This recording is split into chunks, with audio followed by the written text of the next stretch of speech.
The first step is that we are going to take a pen, and I have a brush tip pen here, and I like to just get it into the holder here, and then we are going to place it down, and I like to use a piece of paper, or usually I'll test a corner of the paper that I'm going to be drawing on, and I just set it, I just want to make sure that it's in there naturally and at the spot that it wants to be at. So the first step, I'm going to go in here and choose my pattern that I want to draw. And for this, because I'm creating a pattern paper to go behind my intricate card design, I'm going to pick something that has a lot of detail. And I'm going to size this to be 5 by 5. This is a square design, although you do not have to use a square design. I'm going to set this to be 5 by 5 so that I'm sure that the entire area of my design that I overlay will have colored background. So once I am happy with that, and I'm just going to scoot this away from the edge and say, okay, I'm going to go ahead and take that pen holder over here and place it like so, where our blade would normally go. And then tell it that we would like to draw and start.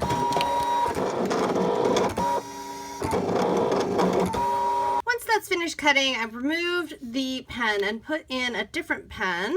This one is similar color. This one has a little bit of sparkle and is a much finer tip.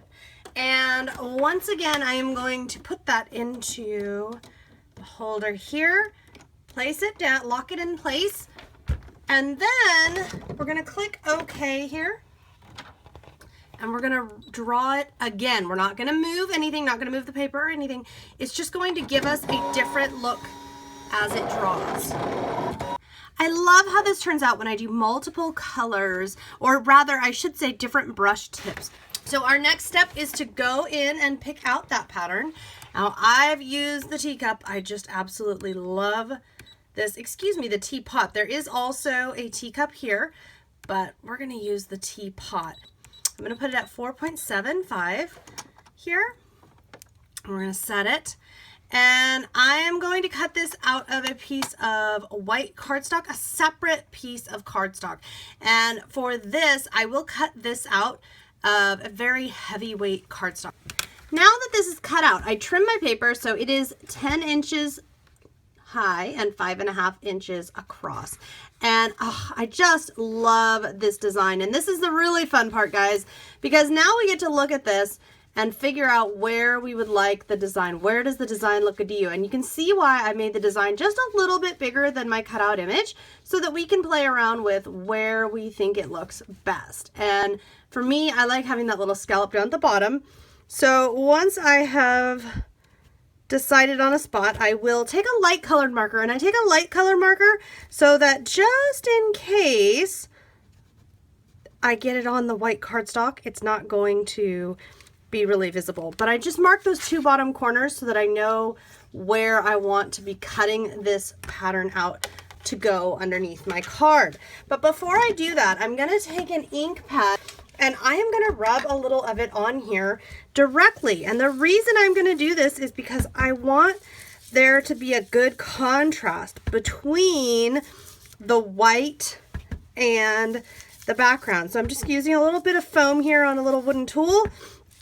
If you don't have this, a makeup sponge would work really well, and any dye-based ink will work for this technique. The other thing that I will do before cutting this out is take a watermark ink pad, and I'm just going to stamp many times, and I will rub it just a little bit to make sure there's no hard edges, and coat this with clear embossing powder. What this is going to do is give us a nice bit of shine. And take a heat tool and heat set the embossing powder until it is nice and shiny.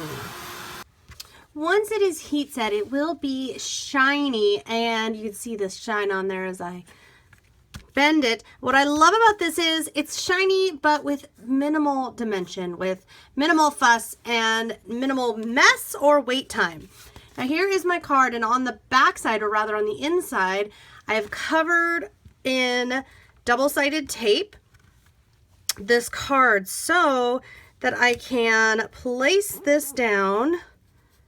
And I've also cut this, I trimmed this so that it would be slightly smaller than my card, which is what I needed to do to make sure that everything would fit nicely. And then I'll just lay it down here and press. And I used a strong double-sided tape so everything will stick nicely. When I have an intricate design like this one on a card front, I tend to try to be very minimal on any embellishments. I do want to put a sentiment though, and I have this piece of acetate that I've stamped the word hello onto. And I've also stitched 2 little hearts. Now these little hearts, I just use my Scan and Cut to scan the stamped images and let it cut them out for me. One of the many, many features that I love about this machine. So what I'm going to do, I'm just going to put a little dollop of liquid adhesive here on the backs of the hearts so that it won't show up. And I'm just going to place this where I would like to have it, right down here. And I'm also going to put a little liquid adhesive on a 3rd heart that's not stitched on. And I'm going to place this one up towards the top here.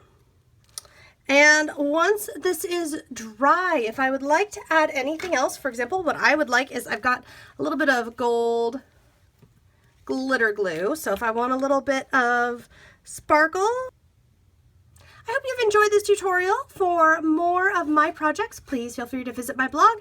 And of course, you'll want to visit the Scan and Cut website for more ideas and projects.